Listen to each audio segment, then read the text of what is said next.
জয় মা। গুরুশক্তি চ্যানেলের পক্ষ থেকে আপনাদেরকে স্বাগতম। তো আজ যে আমি ভিডিওটি দিতে চলেছি, এই ভিডিওটি হচ্ছে দূর থেকে কাটান। তো গুণ বান জাদুটোনা মাদুলি কবজ আপনারা দূর থেকেই কাটতে পারবেন। তো কিভাবে কাজ করবেন? যে জায়গাটায় কাজ করতে বসবেন সেই জায়গাটায় আপনি ওই জায়গাটা পরিষ্কার করে নিয়ে আবার গঙ্গা জল ছিটিয়ে দিতে পারেন বা গোলাপ জল ছিটিয়ে দিলেন। দেওয়ার পর ওই জায়গাটায় একটি পুতুল তৈরি করবেন। এবার পুতুল তৈরি করার পর পুতুলের বুকে যে ব্যক্তির কাটবেন, গুণবান জাদুটোনা কাটবেন, তো ওই ব্যক্তির নাম ওই বুকের মাঝখানে লিখবেন। লেখার পর 3টে ধূপকাঠি জ্বালাবেন। 3টে ধূপকাঠি জ্বালানোর পর মোমবাতি জ্বালাতে হবে 3টে, 2 পায়ে আর মাথায়।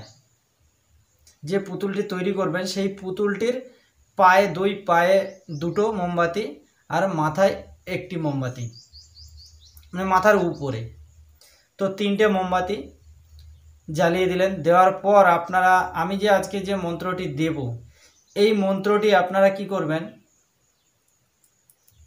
একবার মন্ত্র বলবেন আর একটি ফু দেবেন। তো 7বার মন্ত্র বলবেন, 7টি ফু দেবেন। তো যাই হোক, এবার মন্ত্রেতে আসি। মন্ত্রটি হচ্ছে, পবনের পুত্র বীর হনুমান, করাত ধরিয়া দাও টান, অমুকের অঙ্গের ভারবান কাটে, চালান বিদ্যা কাটে, মাদুলি কবচ কাটে, গাট গাটুলি হরি কেটে করিনু খান খান, কার আগে সিদ্ধগুরু শ্রীরামের আগে, শীঘ্রই কাট শীঘ্রই কাট শীঘ্রই কাট। তো মন্ত্রটি আপনারা দেখে নিয়েছেন। তো এরকমভাবে আপনারা কাজ করুন, কাজ করলেই বুঝতে পারবেন। আর একটি কথা বলবো, আপনারা যারা গ্রুপে জয়েন্ট হতে চান, তো আপনারা গ্রুপে জয়েন্ট হতে পারেন। আমি যে নাম্বারটি দিয়েছি ইউটিউবে, তো এই নাম্বারে আপনারা যোগাযোগ করবেন হোয়াটসঅ্যাপের মাধ্যমে।